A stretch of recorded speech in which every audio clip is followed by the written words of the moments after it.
Welcome back, audience. Hope you're doing good. And in this video, I'm going to talk about alchemy and devotion. And hopefully, I'm going to clarify a few things without blowing too many fuses,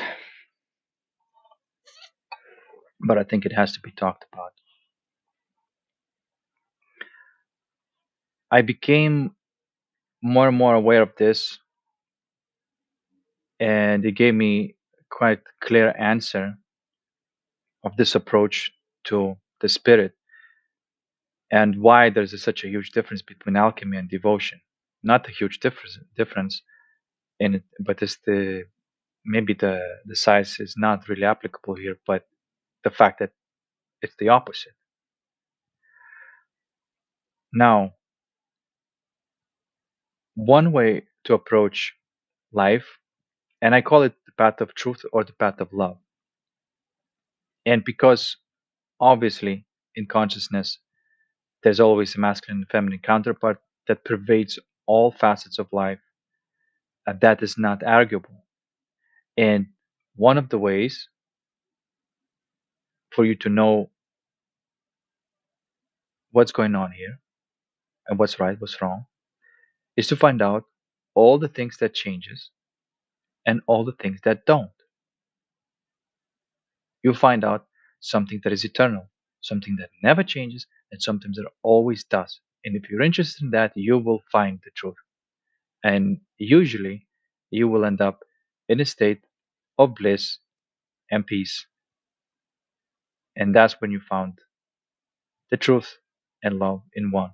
But you went there through either the truth path or love path. Okay? And in this video, I want to differentiate those two.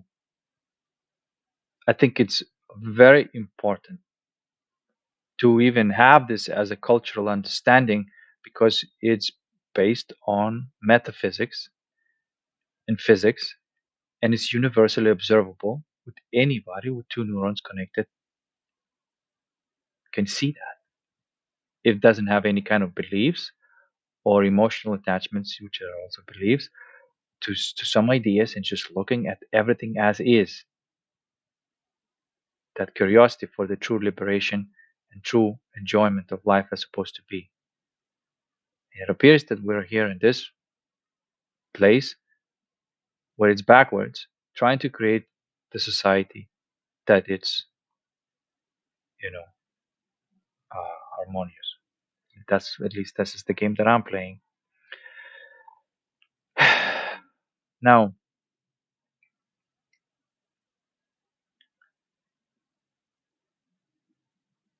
it raises a lot of questions, which I don't see addressed in whether I'm watching videos of people talking, whether this cultural, spiritual uh, traditions and whatnot. It just doesn't give this answer, and it appears that this kind of slapping one cookie cutter approach to whether it's a masculine or a feminine. And I'm here to say that there is an opposite difference. It is an opposite difference, meaning that if you are a woman, meaning that you are femininely focused soul, and every time, as soon as you enter any kind of game, you got to make the choice whether you're going to be masculinely focused or femininely focused. Now, just to say that you could be masculinely focused soul in if in a female body, I cannot deny that that cannot happen. That can happen, but that presumably is extremely rare and is usually um, like it's usually obvious. Okay. Now, not to confuse the the soul focus in a, for example, in a masculine way, okay, but denying their path because it's difficult, it's hard, because it requires courage, it requires overcoming your ego, it requires to stand by truth. It's difficult, it's hard to go on a path of truth for any man. And so in that moment, there might be a say a coping mechanisms selected to create a belief system, which is an ego in a feminine form. And so there's this is way I can kind of, you know, avoid my true calling and cheat at the game. The same applies to femininely focused soul, okay, and not wanting, because it might be difficult at first to stay in your innocence and stay in your compassion, stay in your love when all these challenges around you are trying to take you out of it.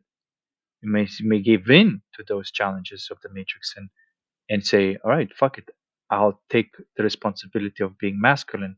I'll create that belief system within myself in a masculine way. That's ego. And that's not what I'm talking about here.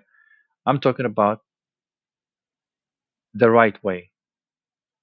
Now, of course, that selection of those inverted paths is going to have feedback, which is suffering, and it will have or may have a short-term dopamine rewards because ego runs on dopamine, and then uh, uh, uh, breakdowns and crashes because you built something that is never meant to be uh, part of you. I hope I'm making this clear. That is a big deal. That, like I said, there I've looked at it very carefully, and I cannot find that um,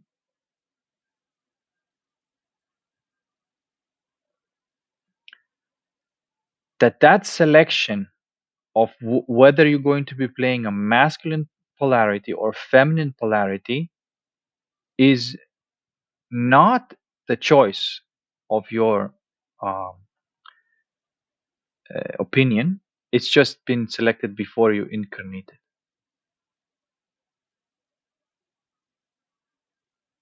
Okay, and I'm trying to be very careful not to make these statements that are not true. This is universally true. As soon as you enter the world of duality, you got to make a choice, right? And you do. Now,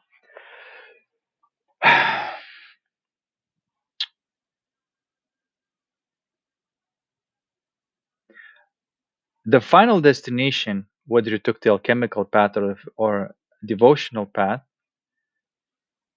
will lead you to the same peace and bliss energy anyway, where masculine and feminine is one. However, your experience and your interaction with the reality is going to be that of a masculine interacting with the feminine or that of a feminine interacting with the masculine.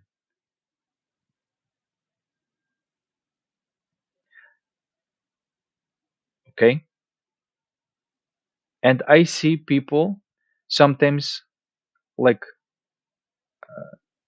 and I understand some people, for example, they there's you can see that they're talking most of the time from their heart, but then they change the way they say because the algorithm doesn't permit that, or that um, cultural norms that doesn't permit that, and they try to appeal the public and sacrifice their integrity because it's popular or whatever, right? And they need the dopamine hit. So there's for this vanity sake approval, they're gonna take the path that is not theirs. Okay, and usually it comes as you know. Uh,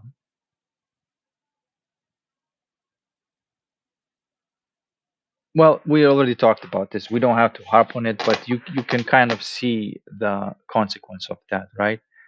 Any kind of masculine compensation for the lack of acceptance of the feminine essence is ego, and any kind of uh, feminine compensation for the lack of accepting your essence is an ego as well. And you can see that happening in the matrix, right? It's obvious. You could see the coping mechanisms inverted. It's not something that is debatable. You can see that, right? Like you can watch it and see that. Only the people who are part of it, they don't see it because they think that that's right, that's correct, and they're on an ego trip, which, all the ego trips lead to the funky town.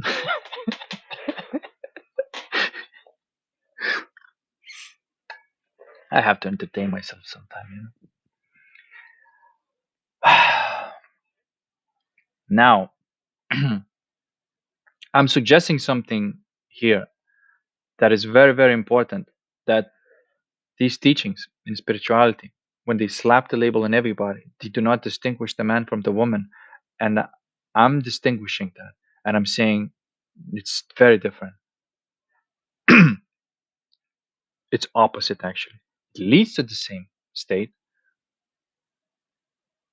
but the journey, it's very different. It's opposite. And it's about, for the man, it's defending the truth,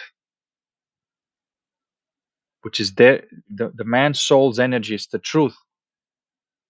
And everything in the matrix is trying to oppose that, because there's a lot of people out there who they believe that that's the truth, but they didn't really discover it. They just copied somebody or whatever. And so the belief system will always attack the naked truth. And so you, as a soul being, you got to defend that truth. And how does it manifest in a man's life? It's like this. And you see something, okay, this is messed up, this is wrong. Now that you see that something's wrong, can you live your life with something that is right? Can you make those changes? And those changes may be difficult to make, and say, well, okay, now I'm ready, for example, say, not to be the subject to this particular situation. And whatever that may be, right? It may be small. For example, you may be um, working for some boss that is, you know, unintelligent and just not a good influence on you, and you just want to be free from that job. Okay, that would be the first, for example, step. Say, okay, I want to have something that, uh, let's say, I want to be in charge, right? From this to saying that, like, well, I don't want my food to depend on the matrix. I don't want my water to depend on the matrix. I don't want my power to depend on matrix, right? Like there's levels to it, but still there's a man's journey. Whatever you're prepared to overcome, and every time you're gonna throw the hat over the fence and say, "I'm standing by this," the matrix is gonna attack you, and you're gonna have to stand by it. And that's the masculine ordeal that you got to go through to defend the truth, because the way the truth is defended is alchemy. There's a thesis, antithesis, and then synthesis. Okay, and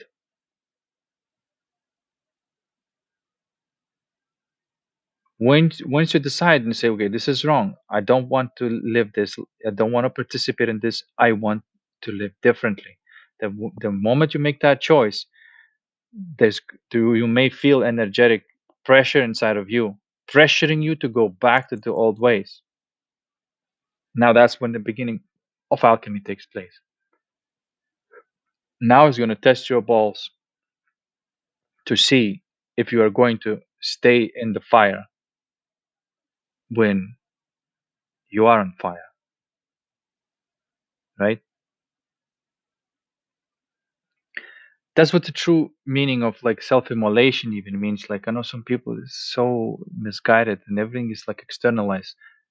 All these mythologies are a beautiful way of describing internal process. It's an energetic process, and it requires a certain type of focus, right? Like a masculine way. The alchemy is like you are becoming one with it. You are basically saying, "I am everything." You're saying, I am also this, I am also this, I am also this. You're saying that this disgusting feeling, I am also this. This, you know, this incoherent feeling or whatever, I'm also this. You're courageously facing it and merging with it. That's the alchemy. And so the way I would describe it is you become attentive of the thing that is not ideal, and you sort of stay with it, giving the focus like just in between of what that thing that you're feeling and its surroundings. And so there's this melting of that thing, but you are actually going in it. And another way of saying that I'm not this, I'm not this, I'm not this, I'm not this, I'm not this, and sort of dissociate, like kind of sort of like not going there, not even looking there, and going into that peace, bliss state where just still and everything is all right. Okay, that's the way of devotion. And so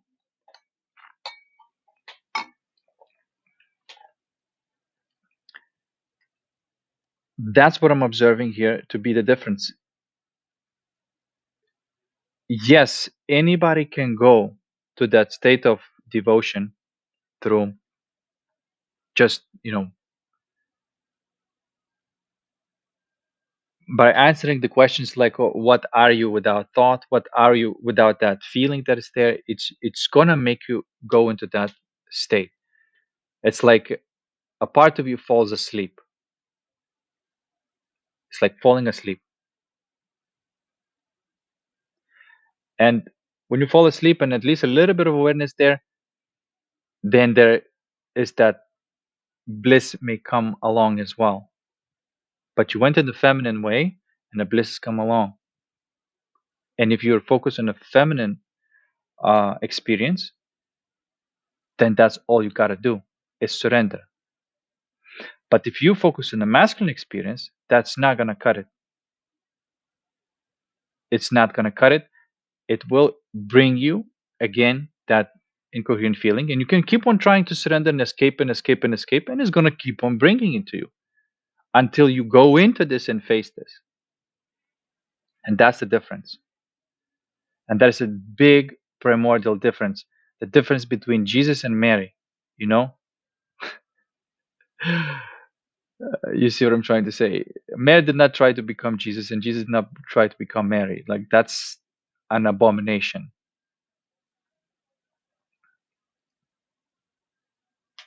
It's a big difference. Actually, it's the opposite. But the final destination or that union is exact same. Now, both experiencing exact same thing, which is peaceful bliss. Her being more of a peace, him being more of a bliss. There's this merging of the two, which is a peaceful bliss.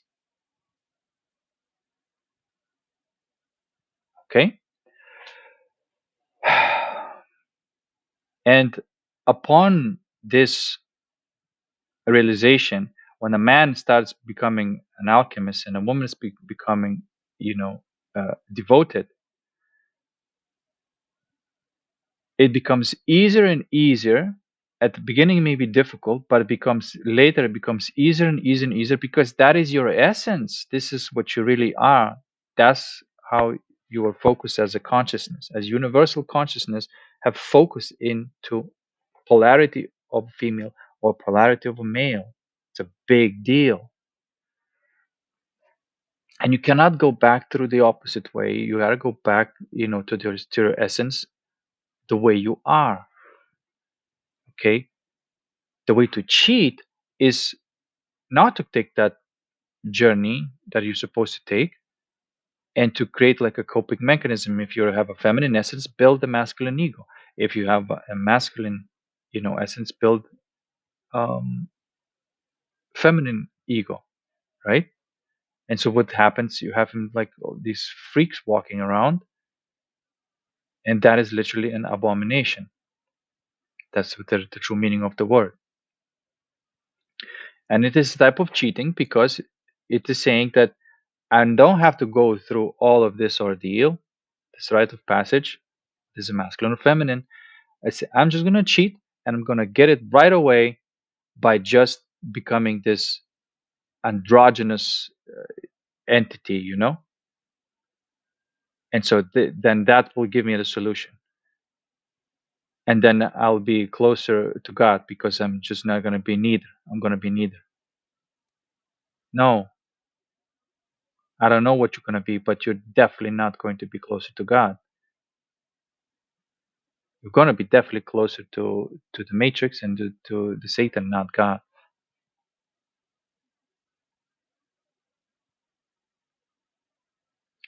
So this sexual dimorphism, which exists in the bodies as well, but I'm particularly talking right now, particularly talking about the focus of the soul, uh, also must be very strongly polarized for that true union to take place.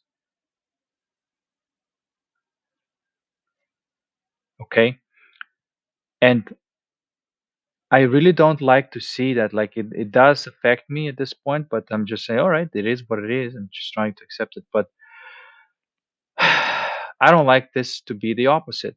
I don't like when men are being taught the path of devotion, and I don't like when a woman are being taught the path of alchemy because I know where it leads. It will lead to maybe short term of dopamine reward, but later to the crash and something that is not of the true path and true way, true essence. I mean, we have to, at some point, like I said, agree that there are certain things that never change and some things that always do. And I think any kind of culture that is based uh, on harmony, they have to have these principles at the core.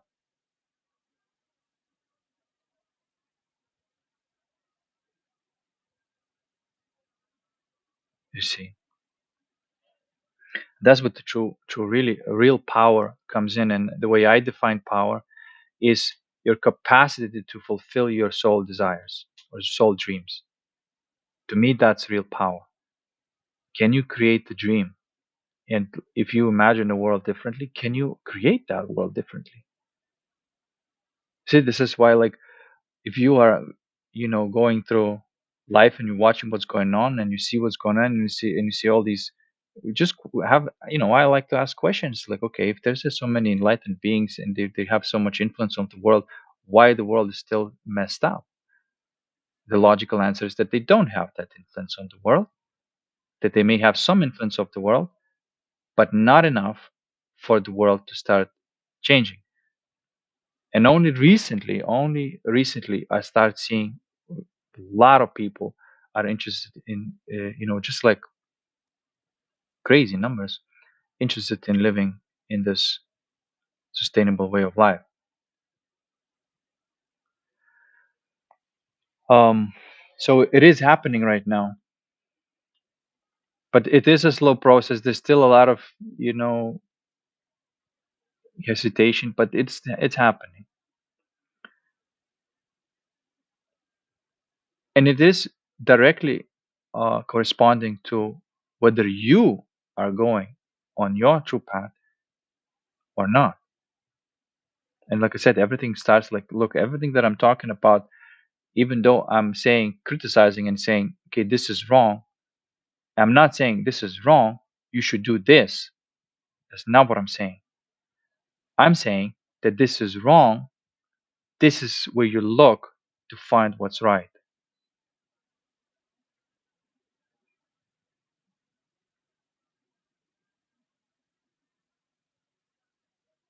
And so if a woman would approach me with any kind of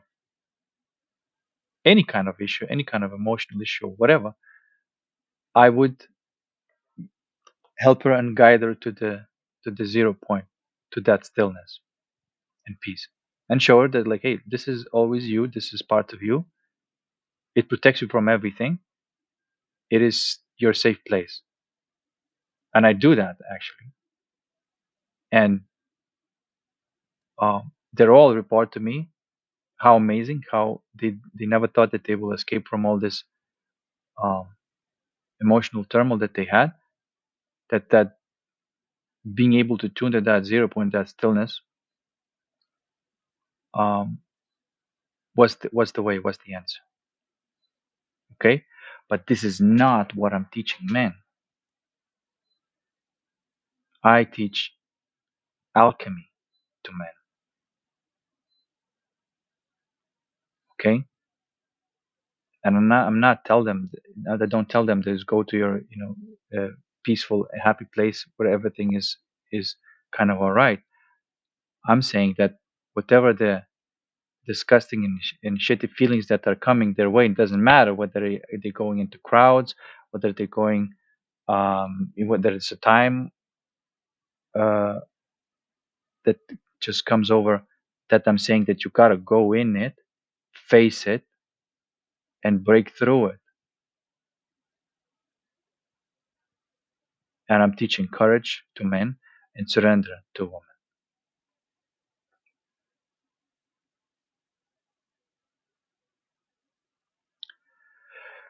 And that's the essence, what I would call gnosis. Gnosis have two facets, the alchemy and devotion. Again, I'm just using these two words, but there is a certain type of focus. One is leaning on attention, another one is leaning on awareness.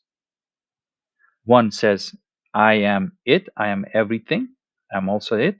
And another one says, I'm not this, I'm not this, I'm not this, I'm not this. And if you're saying that you're not this, not this, not this, and then what are you? You're going to have to feel that you are nothing. So devotion is about becoming nothing, and alchemy is about becoming everything. And the paradox in the end is that everything is nothing and nothing is everything. And so, therefore, you rest in that state of consciousness people call Satchitananda or peaceful bliss. Okay. But you got there through your righteous path. You did not cheat it. You did not try to cheat. You cannot cheat consciousness. It's just the way it is. Okay. Some things never change and some things always do. And whenever you take one side and say, well, everything changes all the time, that's when you are gone. Or when you go and say, like, well, these things not supposed to change, you're insisting on rigidity, also nonsense. Okay? Just find out what's something that is never changing and something that always does, and you're going to find your essence.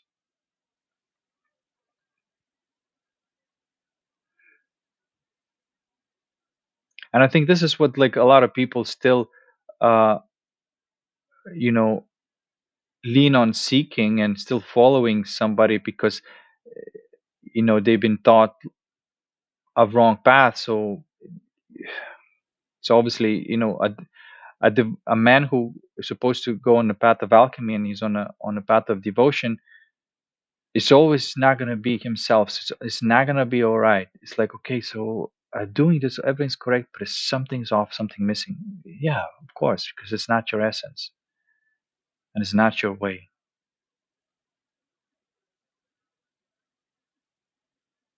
And I'm very clearly separating those two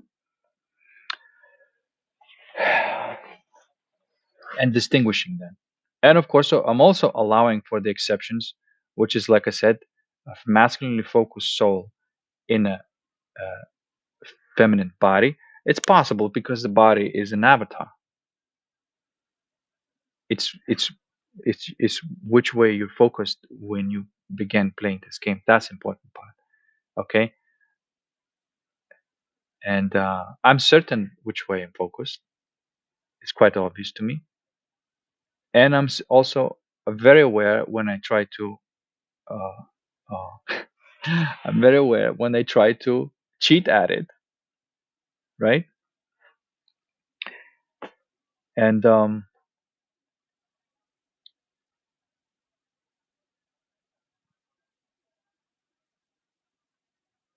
so yeah, um,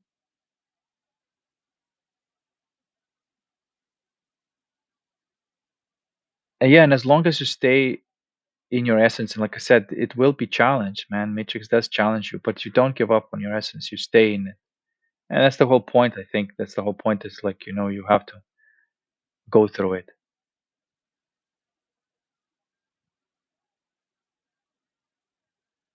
And honestly, I think that, for example, you go through life and something is going on as a man, and something's going on that is just not right. You stand up to it and you say, "No, this is not right. This is how it's supposed to be." And there's going to be internal all sorts of conflicts going on, and that's going to be your alchemical work. Okay, woman doesn't do that. A woman doesn't say, "Well, that's not right," and then she starts alchemical work. It's it's just backwards.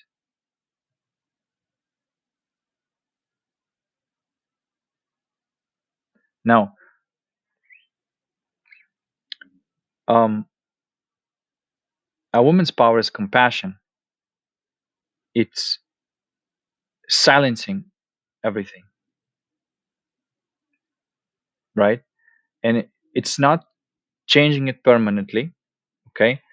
That distortion that comes along, but it's silence.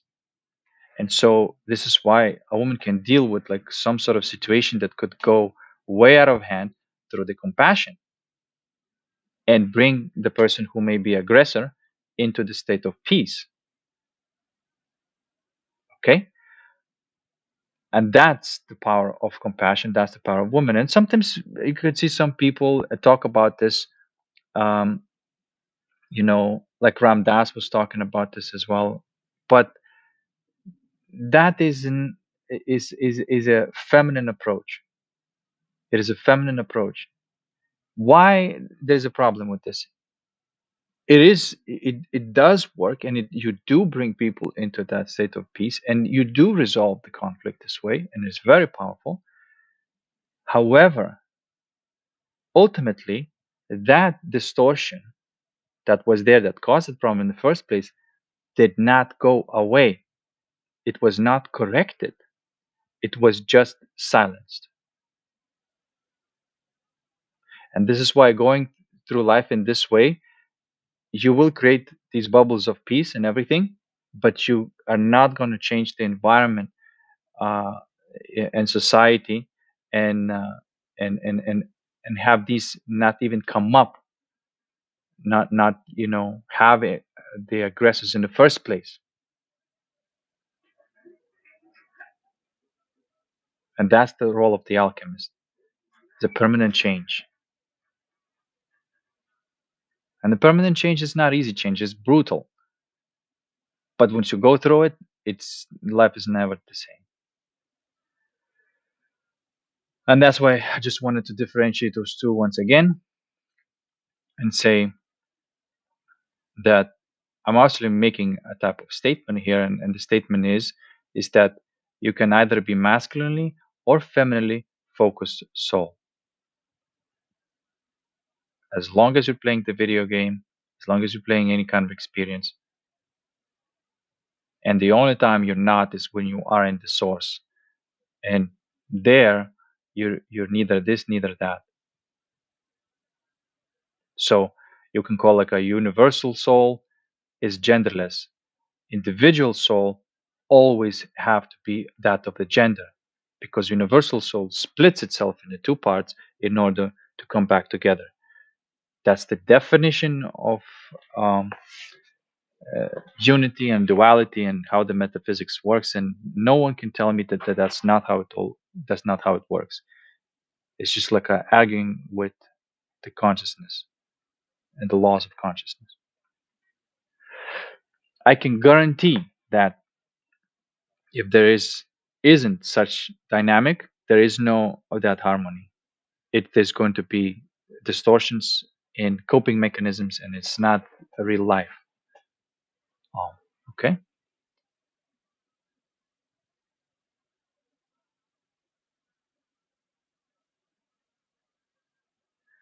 Now, on the avatar level, you can have skills, and it doesn't really matter, right? Like in the body, you can manipulate body in many different ways. If you need to accomplish a certain task, like if, for example, if you're a female and you know do like martial arts and whatnot, um,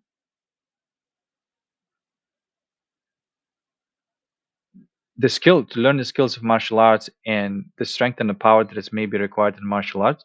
I mean, you can train that just like any man. If you lack power, you can use hormones just like any man. Like right, like there's no question that on the avatar level, there's if a man is going through the stage of life where he needs to have feminine skills, learn them. If a woman going through a stage of life when you need the masculine skills, learn them. No problem. You got to be sort of like uh, uh, dynamic in these respects, right? Of course, but that's not to say that your essence is now different. Okay, even the way you approach martial arts, you can approach it through the feminine essence and be very effective. Same way a man, for example, maybe approach um, some, I don't know, ballet dancing, right, or whatever, and bring that masculinity there. Um, the essence does not go away.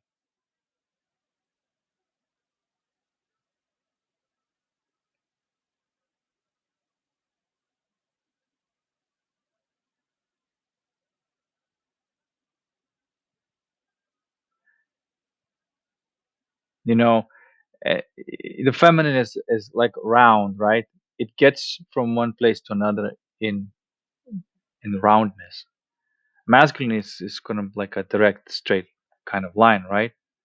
But the thing is, if the masculine makes, instead of making this direct straight line, makes a little of a bend, now that becomes more effective because there's a masculine with some feminine. And the same thing with the roundness. If it's completely round, then just go in circles. But if you have like add a little bit of that um, masculine tendency, now it becomes not a circle but some drop shaped form or whatnot, which would be the perfection of the masculine, perfection of the feminine. 100% masculine is not perfect masculine. 100% feminine is not perfect feminine. And this is why, like, okay, like I said, there's no certain degree of surrender without courage, and a certain degree of courage without surrender. It's just the way it works. But nevertheless, you still lean on courage or lean on surrender. And I can guarantee you, if you stay in these polarizations that are meant for you, you're gonna start taking that energy away from the matrix that are used in a distorted way. And all you're gonna start seeing that all these people who are backwards are gonna lose the energy or even desire to do these things that are completely backwards because you're not giving them that energy anymore just by doing your alchemical and devotional work. And it is a type of work at first until you get really good at it and it just becomes automatic. Okay. So anyway, hopefully I communicated this message well. A man's purpose is to become everything, and a woman's purpose is to become nothing. If we, you know, spiritual purpose, I suppose. But none of these are done in a group setting, as you can say. This is why it's called sacred, because it's secret. Why is it secret? Because it's not visible. it's nobody can see somebody doing alchemy. you know, it's not visible. I mean, um,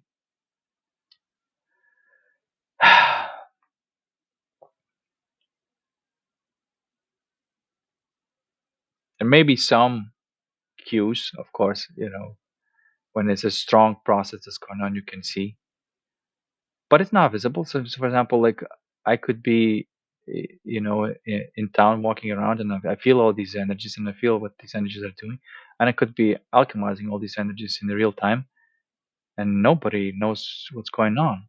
It's it's it, it's a secret because it's sacred, and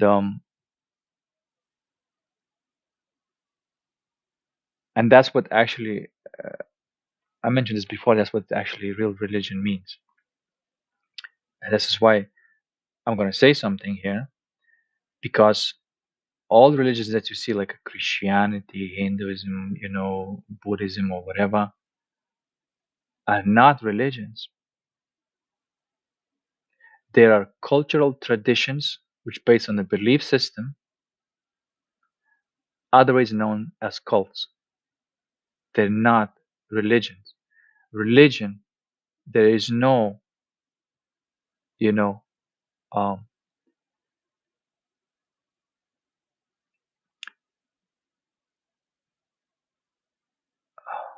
religion means. I know that people like use that word now. They don't mean that what they when they say that. And sometimes I see people kind of appeasing. It's like, oh no, religions are nice. No, they're not. They are just a belief system that is coping mechanism, and it's not the way, and it's not supposed to belong to the holistic society. Religious do not have the part there. Religion is a personal thing each person does within themselves, and it's the words that I use is alchemy and devotion, and you can call that a religion. You can say, well, your religion is alchemy and devotion, uh, if you want to call that. But somebody else may say, uh, my religion is the singularity and unity, and I see it that way. So I use different words. We're all talking about the same thing. But as long as we are focusing on the same thing, we're doing the same thing, and we're naming it differently, right? And so then you can call that a religion because it's actual religion, and it's just using the different words, right? That you can have a biological metaphor and talk about the trees. You can have a computer metaphor and you talk about source codes, and all sorts of things, matrices and stuff like that. I sometimes mix them and match them. Um, the simulation metaphor. There's many metaphors, but they it's still personal thing, and it still happens within you, and we're just using these words to refer to these things, right? And how do you universalize, and like if I'm talking about this thing and you're talking about this thing, how do we know that we're talking about the same thing? I think the universal symbol for this is circle and a point. That's it. We are talking about the circle and a point.